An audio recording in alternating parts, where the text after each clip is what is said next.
like I said, I love real shit. I love when a man can just be him. You know what I'm saying? If you're a dope boy, you're a trapper, you a rapper, a nerd, stick up kid, whatever you is, and you doing you can hear that shit. You can hear the shit in the conviction. What's the word, teammates? It's your boy, Real Nigga DJ or Real One DJ, and I'm back with another RNA ROA video. Sorry about the delay for these past few months, but shit's been crazy for you, boy, no lie. But shit, I've been on the grind, no doubt. So anyway, fuck all that. Let's get to this content. Here today, we have a very humble, charismatic pastor that goes by a few names like Loveless Nate, or Pastor RNA, Shaman Loveless, or just Nathaniel Metcalf. This man is an artist, author, pastor, entrepreneur, father, brother, and son. He is a form of energy, so to speak, and I really want you guys to get to know him through this video. I hope you guys are ready, because we're about to divulge in some mind-opening content. So without any further ado, let's get to it.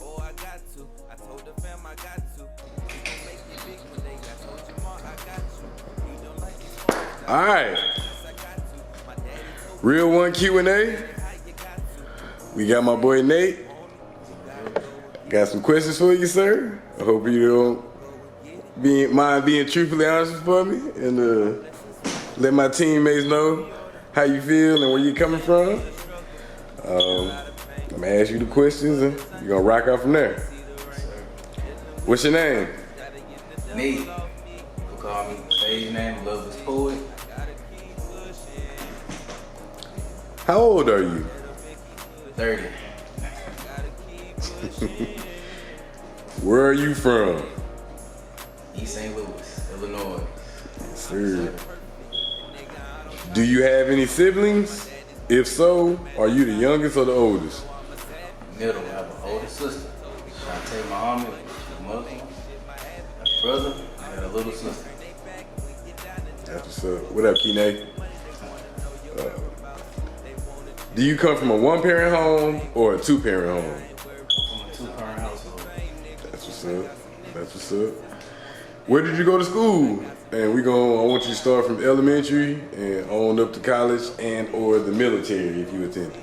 I attended Jackson for only like a week, but I got kicked out. And I went to George Bussy Jones. JBJ, baby. Yes, sir. And I went to middle school. I attended Lincoln. High school, I attended Eastside. And college, Swift and Lindenwood. Okay.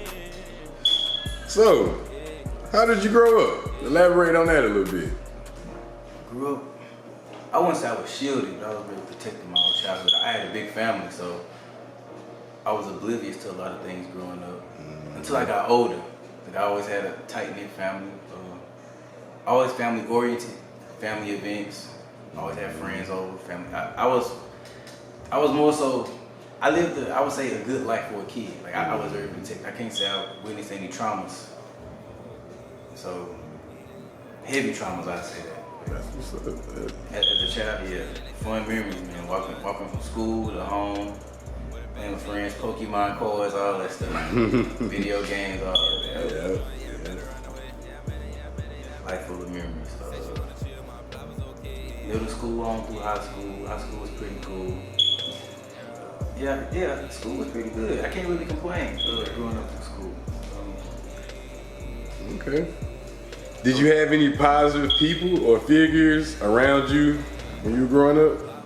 Yeah, both my grandmas, they were very religious women. Especially my dad's mom. My dad, my mom, they were self-employed people, so they always have their drive for me to just be self-employed or work for myself. I always have a side hustle to an extent. So I didn't really come from a 9-to-5 work at home, so I always seen them working and grinding. Mama, she was doing her. My daddy was a handyman fixing on houses. To the point where they were musicians also. My daddy, he was the piano, the guitar. My mother could sing. Talented. Yeah, so she was honored with, she had the key to the city in St. Louis. So they was just I was around self-employed people, like my uncles, all of them own a few laundromats. So it was just always around people that, I never seen a 9-to-5 worker till I became one. I'll put it to you that way. Hey man, ain't nothing wrong with it, man. Ain't nothing wrong with it, man. Shit. Still taking care of business. Like you say, you gotta have your side hustle. Shit. Ain't nothing wrong with that. And that's what's up. Glad you had a lot of positive people around you, man. So, are you in a relationship? Yes, sir, I am. Yes, I am. I'm happy with her too. So, are you married, ain't you? Nah, you know what? I need to be though. I feel like I'm the only one out of my tribe of friends that's not married. That's what's up. It's coming. Yeah, that's what's up, man. Yeah, I hope so, sir. I hope so. I need my kids to see. I need my daughter to see that she's worthy of being a wife one day too. And my son married a good woman. So yeah, I need to hit that milestone. Do you have any pets? Pets? My dog died, so I ain't got no pets. They've been dead for about 3 years now. You say who's the dog name? Duchess. R.I.P. Duchess. Do you have any children? Yes, sir. I have a daughter and I have a son. 10 and 8. Daughter's the oldest. That's the both worlds, baby. My baby. And she an honor student, so. Oh, okay. Shit, Black Girl Magic, that's what I'm talking about. Yes, sir. Where do you work? Where I work, I'm a youth care counselor for DCFS. So, and I'm also self-employed myself. I'm a published author, and I'm a minister. So, you know, I host weddings and all those type of things, baptisms. Yeah. That's what's up. All right. Well, getting into the heavy-hitted questions. It's only a few of them. Get through these and be on up out of here. What do you believe in as far as right and wrong to survive as a person? Right and wrong. I don't know, see how I grew up. Ain't no wrong answer. Right. I want to say, ain't no wrong answers, bro. In certain situations, sometimes you have to do a little wrong to do a whole lot of right. So they may rip people the wrong way, but I've seen some things others may not agree with, but I understood where others was coming from. So I guess it all depends on your life situation and what you've been through. But realize, also be mindful of who you affect in that process. So what I believe in was right is doing what your heart feels and your mind when they both align together. If they don't align properly, then 9 times out of 10 you're doing wrong. If your heart and your mind agree, then you're on the right path. If that makes sense. I got you. Okay. While going through life every day to this point, have you ever just thought of saying, fuck it to all of your responsibilities and conform to be a social stereotype? Yeah, and that was actually 3 years ago. Okay. I moved to California. I lived there for about 8 months. Things didn't go my way. I lost my crib and everything, so I was just assed out. I was like, I gave up. I tried to do everything, live the right way, all that stuff. So I lost pretty much everything. So then I had to bounce back. I started hanging around people that I avoided intentionally. And I started getting into some things that I fought so hard to get out of. So, but I'm glad I got myself back on the right path. So yeah, that's life does humble you, I say that. Ain't no such thing as the easy way out of it. Okay. So, what motivates you to keep grinding and staying positive through all of the social manipulation, pushing the negativity to the masses? My kids, family, friends. Like I'm also like I'm a writer, so I'm inspired by things I see and hear.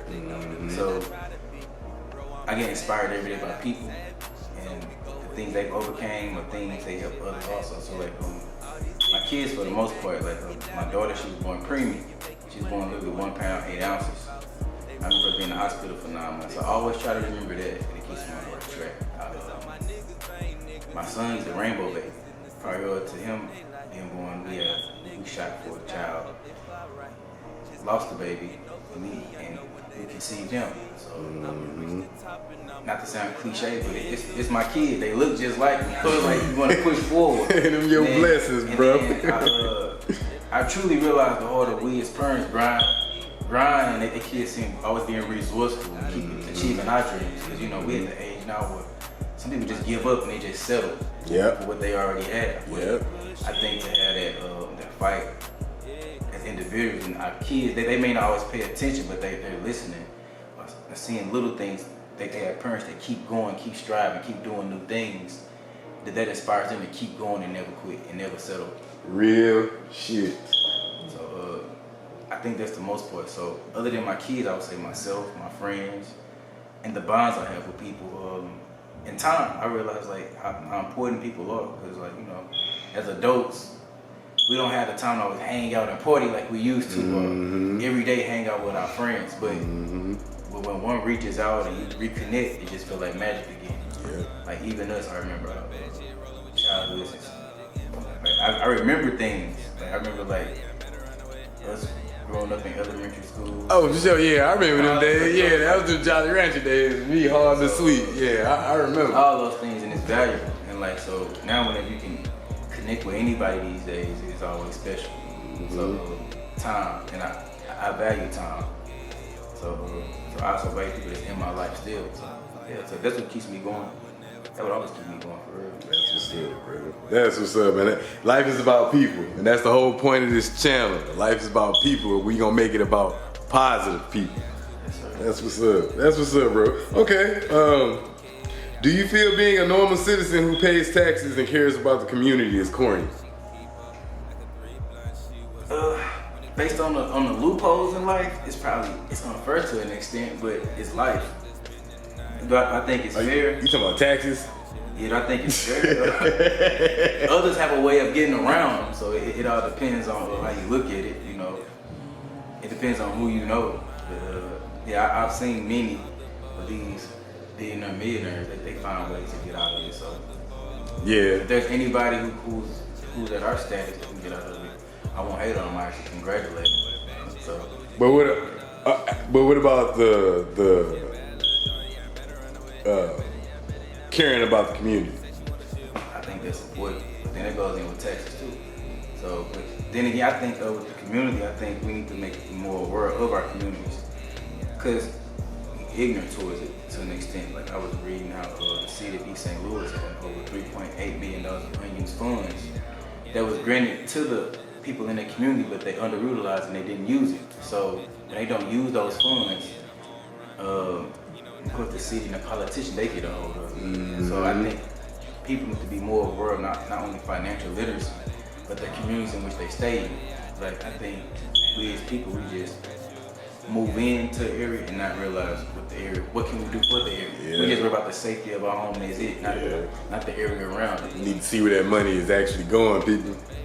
We have a right to it with city hall meetings and all those other things. So in these days, now you can watch a city hall broadcast online, or even pick up a local newspaper and read about it. It's important to know where your money's going, especially since our poverty-stricken areas have more tax rules. Like you see, like the wheel taxes, or in certain parts of Missouri have like certain taxes that's ridiculous. It's only struck in like poverty-stricken areas, so you need to really take a keen eye on that and try to eliminate those. No, I'm with you on that taxes. It's a catch to that shit, but at some points I do feel we need it, because we gotta take care of the roads and structure. Yeah. All right. Well, last question, bro, and we up out of here, man. I'm out of here. What matters to you most of all outside of money and material objects? People. I say that because, like I said, a lot of self-reflection. Like we need people in his life. Like from every little thing. Like we're not able to do everything, but some people can do something. You know what I'm talking about? Like you can be a jack of all trades, but a master of none.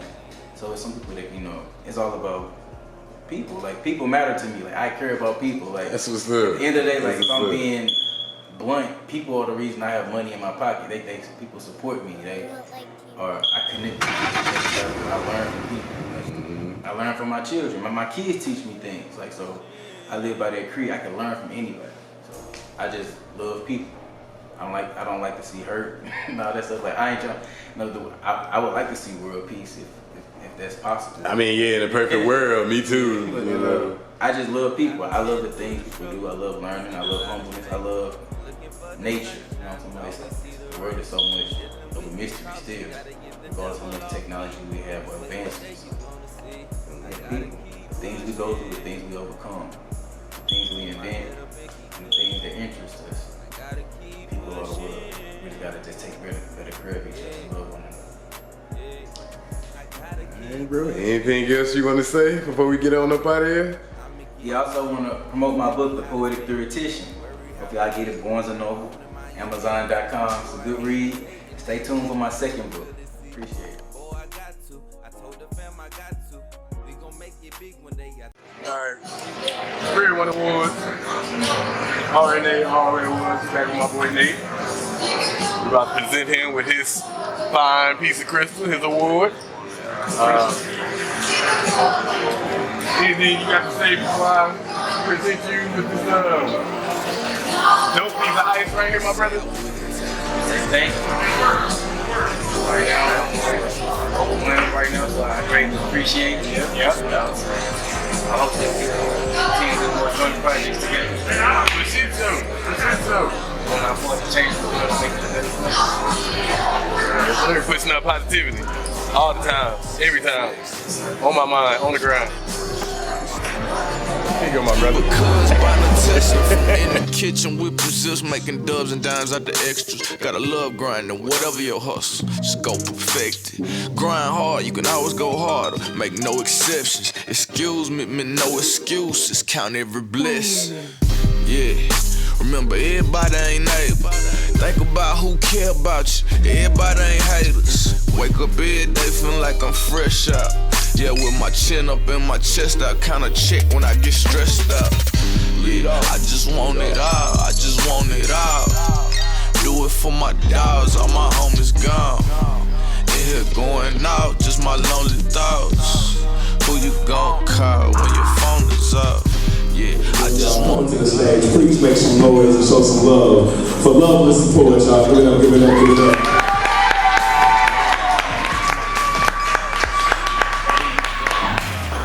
We're gonna do this again.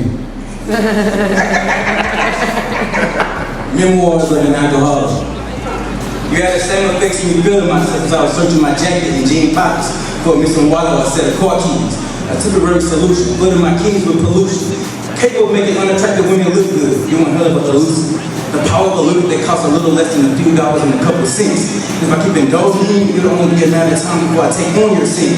My words begin to slur and I won't make sense. And I'll eventually black out like window tint and wake up in the middle of nowhere like a camper's tent. Helps soothe me when I'm tense, a quick relief for depression, avoid doing any recession. Too much of you takes a toll on facial expressions and is known for sparking random conversations. Sending emotional text messages and prefer getting pulled over by the cops like, damn girl, I miss you. You know I love you, the king got trust issues. I know you used to sensation to make you come from deep penetration. I know you weren't trying to pass on this pot, you don't do track relays. Digesting you, I found myself confessing like Usher. Lasting only to be the victim of temptation due to women I never met when seduction occurs. If I get caught, I'll blame you, baby, because the time you'll be on my nerves. I apologize ahead of time. If your words can be used verbs on another woman, see the liquor hinders my conscience, which blinds me from hesitation towards a bad, pleasurable decision. Last thing I want to do is get put out, especially if the weather chill. Because Lord knows I miss that TLC of yours. Funny how you're one of the first things people run to when attempting to overcome heartache and depression.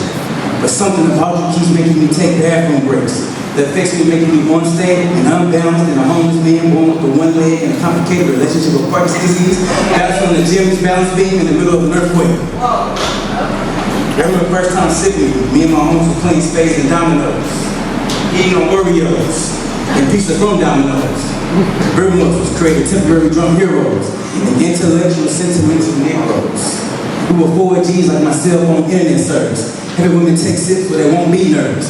One wants to get them drunk for one simple purpose. And this is possible thanks to a beverage that's cheap to purchase. Pour you out for the dead homies, distill spirits. Pour the remembrance of dead spirits. Crazy, isn't it? Where I'm from, young niggas sip on 40, won't make it past 40. You been throwing your life taking shots, or have your life taken by getting shot. Whoa. Come on.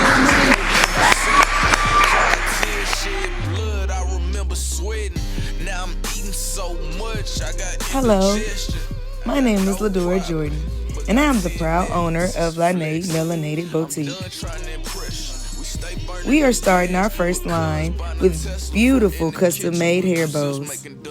These hair bows will make your daughters feel beautiful on the outside and on the inside. There is something special written on each one of our bows that would empower your little diva as she struts her stuff in style. We have bows for every occasion.